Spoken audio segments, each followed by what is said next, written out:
Welcome onto the next edition of Down, a Comrades Marathon podcast, and it is now time to panic. We spoke about it a little bit earlier on this year where it wasn't yet time in January, it wasn't yet time in February, but we are into March and it is time for the rubber to meet the road, and it is time to get those sort of butterflies flying in formation and making sure that everything is firing on all cylinders. My name is Brad Nadalt. We've got the coach, Lindsay Parry, with us today. Lindsay, I'm joking about panicking, but I think it was last week you said March is the time to panic. So it's now March and the panic is real. No, absolutely. And look, Brad, from this past week went very quickly with all the sort of last chance qualifiers, two big downhill marathons for people to use to try and improve seedings and all the rest of it. It went so fast. And quite honestly, this is the period where you blink and it's May. So that is right. That's a shout out to Kirsten Lehmans, who always says it's never too early to panic. But yeah, the time is now. This is peak comrades training, March. This is where it begins. Everything we've done up until now has been the starters, and we're about to tuck into the main course. Yeah, we're going to be talking a lot about that today with regards to sort of making sure that everything you do now is focused towards comrades, because it is approaching rapidly. We're also going to be talking about something that we haven't spoken about on this series yet, and that is a solid run walk strategy, because I've heard you say it many, many times, and I've learned it firsthand. You want to walk before comrades makes you walk. So we're going to be talking about that today as well. And then, Lindsay, you mentioned all the marathons this past weekend. I was in Oudtshoorn for the Kango, one of those downhill marathons. I know some of the Coach Parry team were up at the Elands. It was the Marakele Marathon this past weekend, and people have been qualifying thick and fast. It's obviously the last qualifier for the Two Oceans this past weekend. There's still time to qualify for Comrades, and that's important because there are some people who haven't qualified yet, and we're going to touch on those because there are some marathons still coming up, and there's one that's coming up this weekend that I know the race organizers must hate you, but we're going to be talking about why you shouldn't be doing the Cosmos 3-in-1 as well. Lindsay, let's just talk about where we are right now. And where we sort of should be. You've mentioned that it is peak training. Obviously, I ran Peninsula. I'm trying to think how long ago. It was 2 weeks ago now. So I'm ready and primed to go. I've taken a bit of time off after Peninsula, feeling good, and my training starts in earnest today. But where should we be? You even complained that I didn't give you enough running. So yeah, you're definitely ready to go.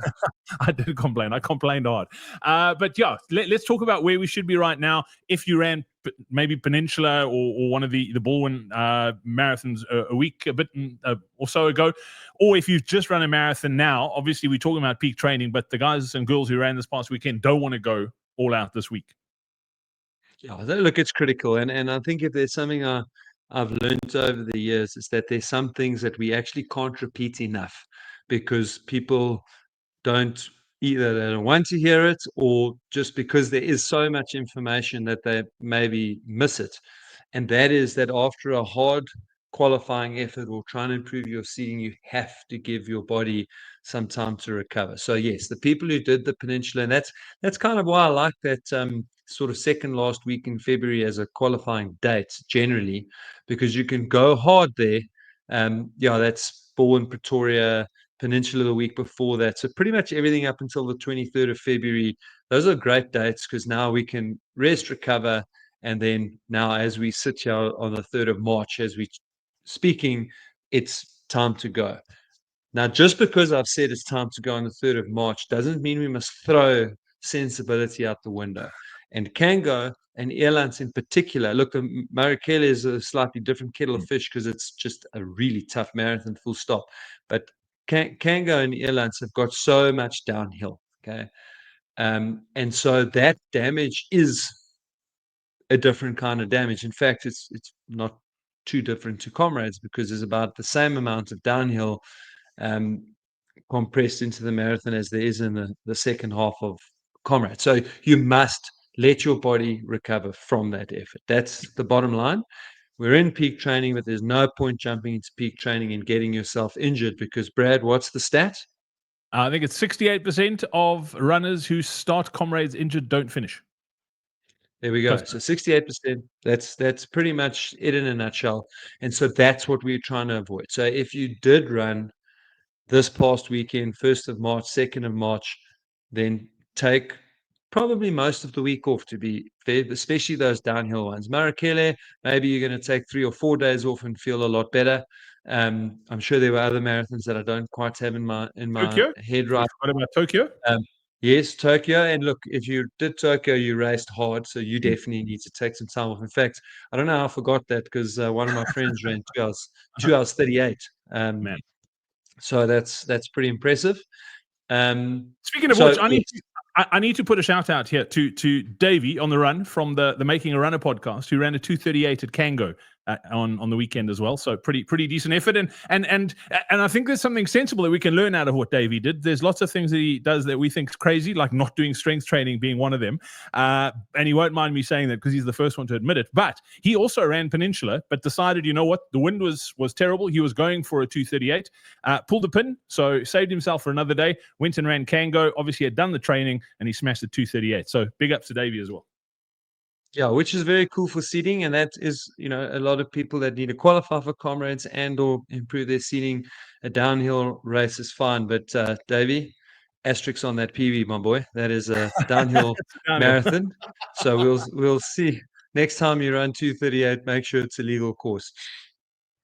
Too good. All right, Lindsay. Let me just touch on something that we spoke about, or I mentioned at the start of this thing, is some of the races that are coming up. Obviously, some people haven't qualified yet. People are using races like Cosmos 3-in-1 as a training run, but there will be some people qualifying there as well. I know you're not a huge fan of those types of races, the Cosmos 3-in-1 Easter 100, with a caveat that you don't have to run all 3 days and they're not all on one day. But talk to me about Cosmos 3-in-1 and why you think it is such a bad idea. Yeah, so I think the first thing is where you were going is that from here on in, Brad, qualifying races must be done and qualify with as little effort as you can manage. Okay, so I think it's. I always feel bad when I say that because there's some people that it takes everything to run a 4:59 marathon, and if you're in that boat, then that's what you've got to do to get your name on the start line. You've got to get under 5 hours, but then you need to really recover from that effort. For everyone else, you run the easiest marathon that you can run when you're ready to run a marathon, and you qualify in a way that does very little disruption to your training plan. Okay. And then that takes me into precisely what I really don't like about the Cosmos 3-in-1. Okay. It is March. We are going into peak training now, or building up to peak training. So this is the ramp up phase that we are in right now.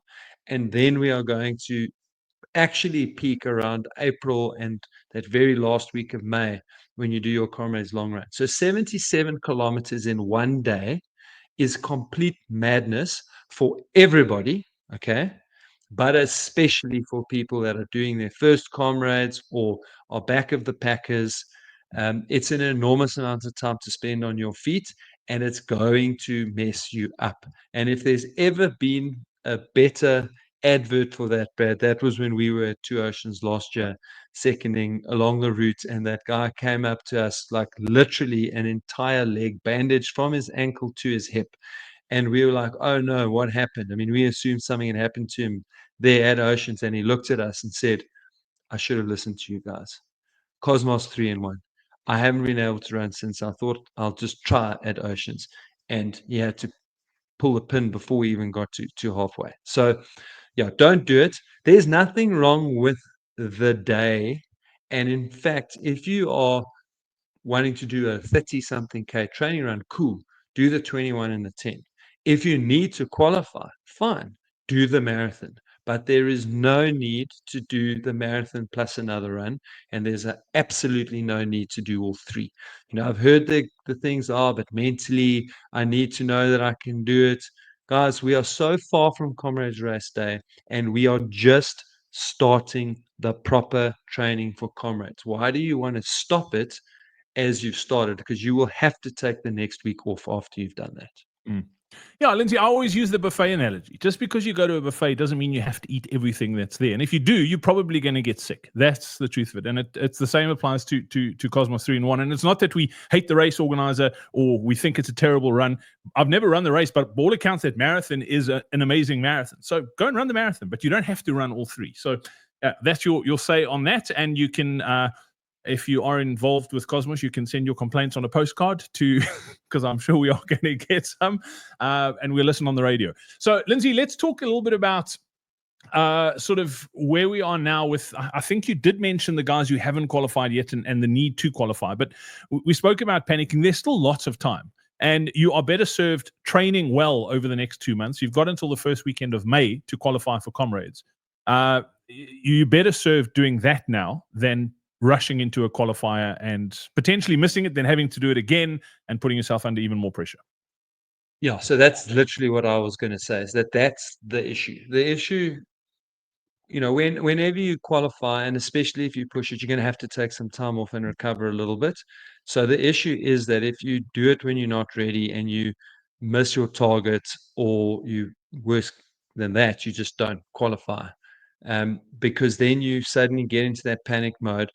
No one wants to leave it until the 6th of May, but you do have that long to do it. And of course, the fitter you get, the easier you're going to be able to do it. And that's the point that I'm trying to make. It's like you literally can train and train and train, and then hopefully do Comrades as a slightly too hard training run. Comrades, do your qualifier as a slightly too long training run. Boom, and then you've got your qualifier. You haven't broken yourself, you haven't injured yourself, and you don't have to take lots of time or valuable time out of training right in the peak training in March and April. Lindsay, before we get into the sort of run walk strategy as well, I just thought about it. You and I were at VOB in Cape Town on Thursday, in Constantia in Cape Town, for the Comrades Marathon Roadshow. It was a really, really cool roadshow. I haven't done a talk for Comrades for a number of years, so it was great to be doing them again. But something that really struck me at that roadshow was, I think it was Poliswa who started and said it's 100 days today, which was last week, Thursday, essentially. So we're down to less than 100 days to Comrades Race Day. And we have to make these count. So we've got to be sensible in all of these decisions we're making, whether it's chasing a qualifier if you haven't qualified yet, or running the Cosmos 3 in 1, because the margins for error now are non-existent. Like, you have to, this is it. You can't afford to get injured now or do something stupid that you're going to have to take 2 weeks off. And it's just like, it's 2 months basically that you're committing to this goal. That, call it 3 months if you take May into account as well, but there's not crazy amounts of training that go into May. It's just like 3 months worth of focus now that you're almost tuning everything else out and doing and making sensible decisions between now and Comrades Race Day. Absolutely. And that's why we kind of structure the pods, the webinars, the roadshows. All of these things are structured in such a way that we really spend January and February trying our best to educate around recovery, setting up structure in your plan. We talk about sleep, we talk about nutrition, all these things we do so that when we get to this part here, that we've given the best tools that we can give, so that for the next 8 weeks, you are just getting that little bit more sleep. You're focusing on improving the quality of that sleep. You're making sure you're getting your rest days in. You are doing your strength training, and you are eating and feeding and looking after yourself well. And we're not professional athletes, so that doesn't mean you can't go to Oom Fricky's bachelor party before the wedding. Like, you can still do these things, but what you want to try and do is score 8 or 9 out of 10. So get in every 10-day cycle, really try hard to get 7, 8, 9 days where you doing well, doing the right things, looking after your body, being kind to yourself, and just being outright consistent in your training so that you rock up ready for race day. Yeah, absolutely. So we've spoken about it before on this podcast, Lindsay, is that running a good Comrades is not necessarily just about speed. Obviously, there is interval training and hill repeats and that sort of in the training. So we do want to get slightly quicker by doing those, but we're also using them to get stronger. But on Comrades Race Day, it's not about, unless you're running, I think you said it was like under 8 hours, where your sort of training paces are faster than your, that's where the line is. So having a run walk strategy is crucial in order to ensuring that you have a great comrades. And we see it quite often where people go, you know what, I'm just going to run because like I don't want to walk because I see it as a sign of weakness, or I feel like I'm going too slow. But the truth is, comrades will, if you don't walk before comrades makes you walk, you in for a very, very long day. And I think with one of your athletes, this is a number of years ago, for people who've been around comrades for a while, will remember Caroline Cherry, or Caroline Wassman as she was with her married name, when she won comrades. And I remember watching that on TV that year, where she was quite far ahead on the up run. And it was going up in Chunga outside or from Drummond up in Chunga towards Umlas Road direction. And the commentators or the camera was on her, and the commentators were saying how well she's running. And then all of a sudden she took a walk, and they nearly lost their minds. They were like, oh, she's blown it. She's gone out too fast. Look, she's walking. And she went on to win comrades that year with a run walk strategy. And I stand to be corrected, but I think it was the fastest average pace for a female run on the up run with a run walk strategy, not even ever, but it included a run walk strategy. So you can absolutely run fast with a run walk strategy, but it is crucial with a race like comrades that you do employ it. Tell us a little bit about your thinking about a run walk strategy and how do we implement it in our training so that we get it right on Comrades Race Day. So I reckon between 97 and 99% of comrades runners walk at some point in the race, and you'd probably find that there's probably about 5 to 10% of those that, as you say, they walk because they have to, not because they want to. And we are in comrades training period now. So, I always say January and February, part of the reason why I don't want people thinking comrades is because you can get quite mentally tight. But now we do want to be thinking about comrades, and we want to be physically preparing ourselves, mentally preparing ourselves, and then we need to be planning how we are going to approach Comrades Race Day. And one of the biggest tools in your locker, run walk strategy. But how are you going to implement it? And how are you going to get to a point where you're totally comfortable with it? You know what you're doing. You don't have to think too much about it on race day. And you don't want to be making those kind of decisions on race day, because remember, every decision we make burns mental energy because you've got to think about it, decide. So now is the time to experiment with what is comfortable for you as an individual. So I do have like a little sliding scale that I use, that I give people as a starting point, but then you need to experiment with that and go like, kind of, what am I comfortable with? So my sliding scale is typically on ability, and it'll be starting with your finishes. You want to be walking about a minute every 3 kilometers run. And I've got some people that do it much more frequently than that. I've got a few people that will do a 9-minute run, 1-minute walk. Some people that do a 6-minute run, 1-minute walk. So that's super frequent, but it works wonderfully for them, and they just do it all day. And what's nice about that very short run walk is then it becomes totally indiscriminate of whether you're uphill, downhill, on a flat section. You are getting enough walking to give you enough rest on the hills, enough rest overall. So rest, not a good word, recovery, better word. But as a general rule of thumb, where I like to get people started is roughly 3-kilometer run, 1-minute walk for the finishers. Your 10 to 11 hour guys are between 3 and 6 kilometers in a 1-minute walk. As we move into the bull roans, 6 minutes, 6-kilometer run, 1-minute walk. And then the silver guys, I always used to work on a 10-1, but I've just found that a 9-1, 9-kilometer run, 1-minute walk works better, because then your walk always coincides with a water point, or refreshment station, whatever you want to call them, so that you can then coincide your nutrition with your walk breaks. Now, for the kind of 6-kilometer 1-minute walk and 9-kilometer 1-minute walk, what I always advise those people to do is to, in conjunction with that, is to figure out a comfortable run, walk, hill routine. So that'll be every time you feel like you're on a hill that bites. And that can be whatever is comfortable for you. It can be walk a lamppost, run a lamppost. It can be run 2-minute, walk 1 minute, run 3-minute, walk 1 minute, run 1 minute, walk 1 minute. Some people like 1 minute, 30 seconds. 3 minutes, 30 seconds, that's not too important, but you must be doing some walking on the hills. And for the down run, there's so much climbing in the first 23Ks that if you want to get, or you want to avoid getting to the point where you have to walk the whole of the hills in the second half, that run walk and that short run, short walk, short run, short walk, that keeps you so fresh and strong for the hills in the second half. So that's kind of a good place for people to start at, and then to start experimenting a little bit with what they're comfortable with. Humans are all just so different, Brad. Some people, you can tell them, try this, they'll try it sharp. Other people are like, no ways. Walking is a sign of weakness. So for someone like that, they're going to go to the 6K 1 minute.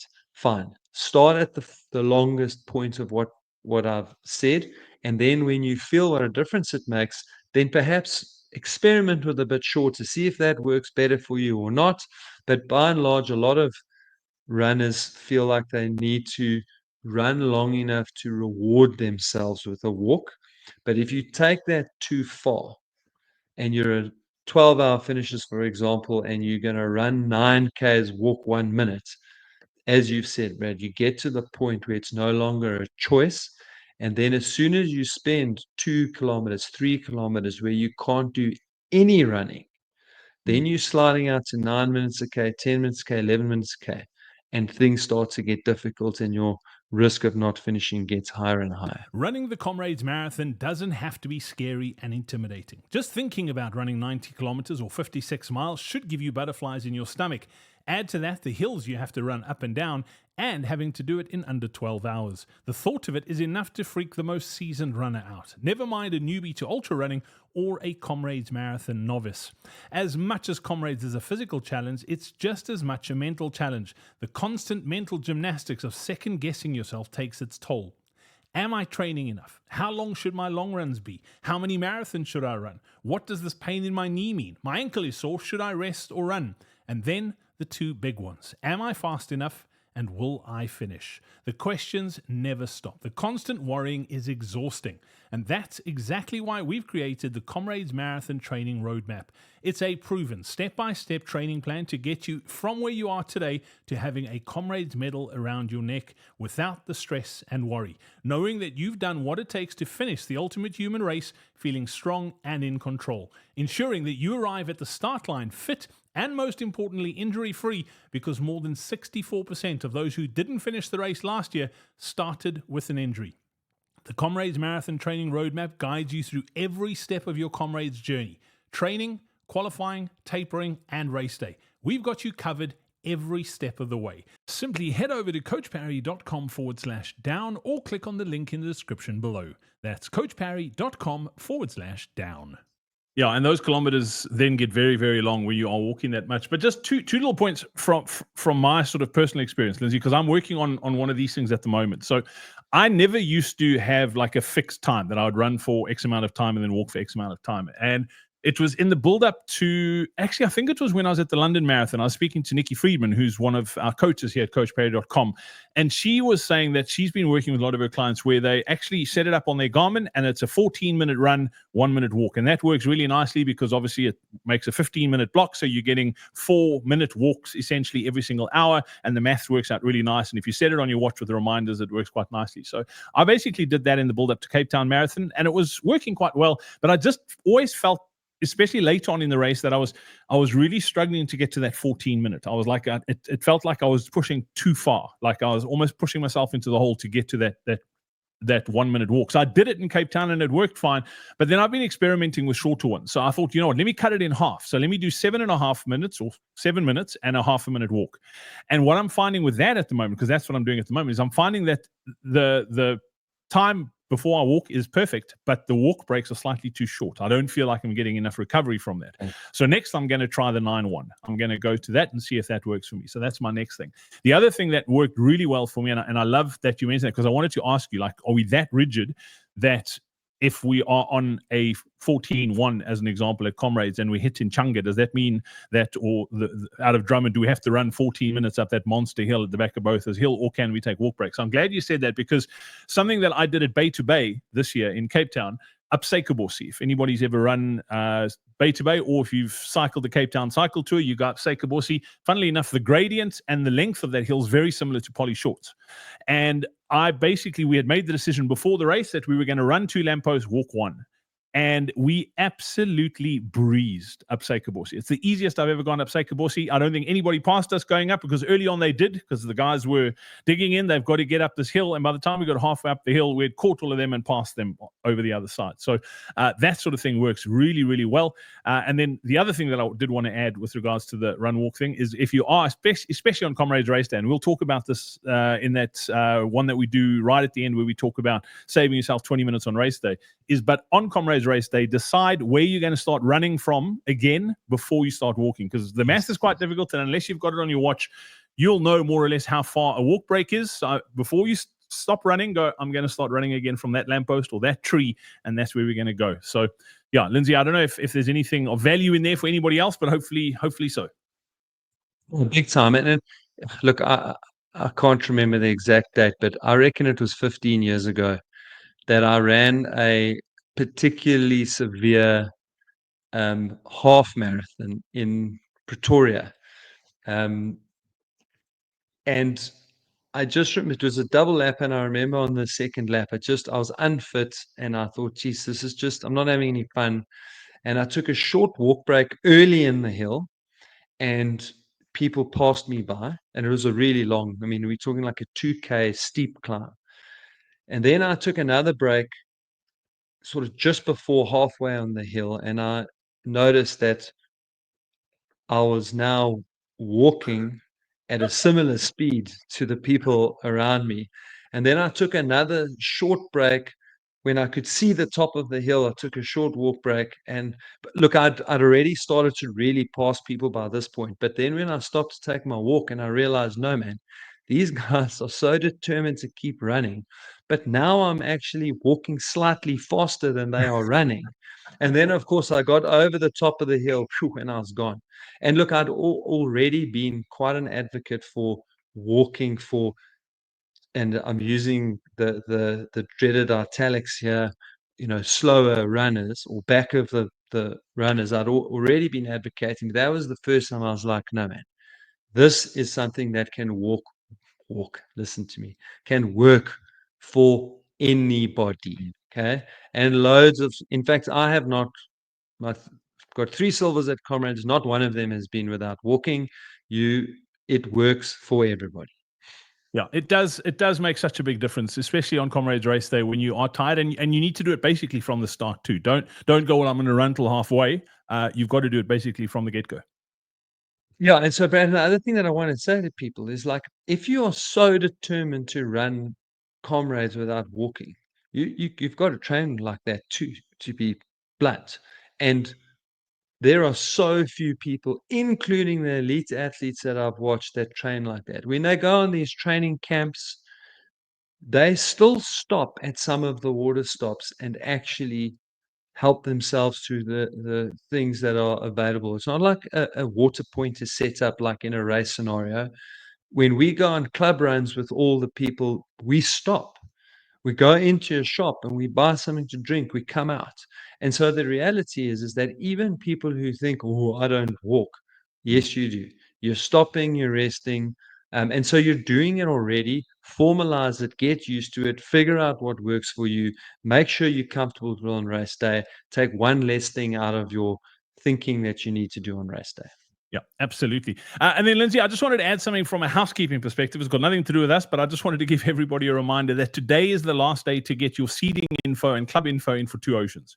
So if you have entered the race and you've qualified and you haven't updated your profile to make sure that everything's there that it needs to, make sure you do it today, because the last thing you want to do is arrive at the expo and they go, sorry for you, you can't run because you didn't put in your seeding time, or you haven't updated your club or your 2025 license. So if you are running Oceans, make sure you do that today. And then I'm going to put you on the spot. I didn't tell you I was going to be asking you this, but obviously there was a huge announcement towards the end of last week about the Cape Town Marathon and a new date on the calendar for it in 2026.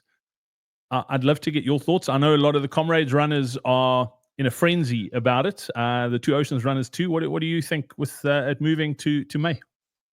Look, obviously, from a pure ultra marathon point of view, it just seems like a rotten decision, because it kind of cancels out Two Oceans and Comrades runners. Like, that's the bottom line. I suppose for people who only doing Oceans and not doing Comrades, yes, you can still go and enjoy Cape Town, but you wouldn't be able to go and do your best race. I saw the Cape Town admin, and to be honest, if I have to think of the thing that made me the most irritated, it was admin telling Comrades runners they can do Cape Town as a training run 2 weeks before Comrades. Comrades. Now, honestly, that's a safeguarding issue. So it made me really, if you did catch me off guard, because I normally would be a little bit more politically correct than this, I guess, but that's a safeguarding issue. That's actively encouraging people to do something that's really not good for them. So that annoyed me. But you know what? Like, the announcement came and went, and I thought about it, and I saw some of the questions. You know, we all love Comrades, but Comrades isn't the only Mm. thing on the calendar. You know, competition isn't always a bad thing. We know in our business, Brad, we never get upset about new coaching business or people that are doing things well. Competition's good. It keeps people doing things properly in the way they should. And, you know, ultimately, Cape Town said it right from the get-go. This was always about turning it into a major. There's a part of me that feels slightly used, that put it in the perfect time of the year to to encourage Comrades runners to use it as a qualifier, and then move it to May. But the reality is, this is a global sport. It is a major. It's now going to be competing with other majors. That in itself is a little bit exciting. And so now we've got to make choices. I think I was also a bit selfishly miffed, because in my head, I plan to do Comrades in 2026 and then for the 100th in 2027. I don't think I'll change that thought, but it means that for the first actual official year of Cape Town, as being a major, I'm probably not going to be able to run it. So yeah, I think that pretty much covers my thoughts. I think it's a pity for Mm. Oceans and Comrades runners, but we aren't. Well, we kind of are South African road running, but we can debate whether that's good or bad. And yeah, kudos to Cape Town for getting it right. I mean, I can tell you that ASA, and any sporting body in South Africa, can sometimes be quite challenging to deal with. So how they managed to convince the powers that be to let them move it, that's also, I mean, that just tells you they were determined to do it. They've obviously put their argument forth, and yeah, good luck to Cape Town. Let's hope we do have Africa's first major by 2026.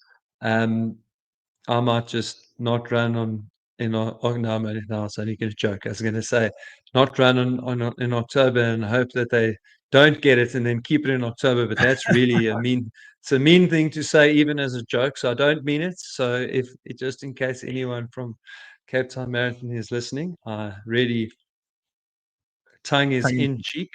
Yeah, selfishly, I would never complain this in October. And sorry, the one thing that I'll finish it off on is that, yes, it might rain in May, Mm. but for the Northern Hemisphere runners, they will take wet and cool over hot any day of the week. And Yeah. so, they are playing to their international audience, and it's going to be an international race, and that's fair enough. Yeah, Lindsay, I mean, my sort of take on it's very similar to yours, but I also have a bit of a selfish take on it too, that I like, just from a Cape Town perspective specifically, is that there aren't many marathons in and around Cape Town that time of the year in October. You've got Winelands, but it's a bit of a schlep, and it's not a fast qualifier either. Winelands is quite tough. So moving it from October doesn't give you many options to qualify early as we have been talking about lots on this podcast series. But what I think it does do is it gives other races the opportunity to go, well, hang on, maybe we don't need to be on the calendar where we currently are. And I think specifically around the Peninsula Marathon, which I ran a week and a bit ago. Obviously, February is a great time of the year to have it, but the Southeaster always pumps. So if you had to move that to September or October, maybe you play down on the Southeaster a little bit, then all of a sudden you've got another fast qualifier in October, and fingers crossed, then hopefully that can happen. So I'm just putting it out there, some positive vibes. I hope the folks from Peninsula are listening. There's an opportunity for you. Move that marathon to the end of the year, and let's see what happens. So yeah, Lindsay, that's my thoughts on it. I obviously do enjoy Cape Town Marathon. I saw I was never going to run it again the last few times, but I had a good run there last year, so I probably will be back. Oh, look, they did an unbelievable job last year of organizing. So yeah, I guess I think we all just got caught by surprise, but you know, South Africans shoot from the hip. I think we can all often just take a deep breath, take a step back, try and see it from the other side before we just start throwing lemons all over the place. If I have to be honest, I did check the calendar thinking it was an early April Fool's joke, to be honest. And then I was quite, maybe it's not. So that was that. So yeah, we'll be back again next week. Thank you so much for listening. Lindsay, I don't know if there's a parting shot that you want to add to where we are now in March, but I think we can wrap things up. Guys, 68% of runners who start Comrades with an injury don't finish. Okay. No, Or we let's messed that not, up. we're not saying that right. We're not saying it right. No, Of the runners who don't don't finish, finish. There we go. 68% of them started with an injury. So I think it still made the point, even if it was slightly wrong. So if you do get hurt, yes, we have started absolute peak training now. But if you get sore, man, take a few days off, sort it out, go see a physio, but don't make it worse. Yeah. Comrades have got their motto for 2025. Ours is, if you're sore, don't do more.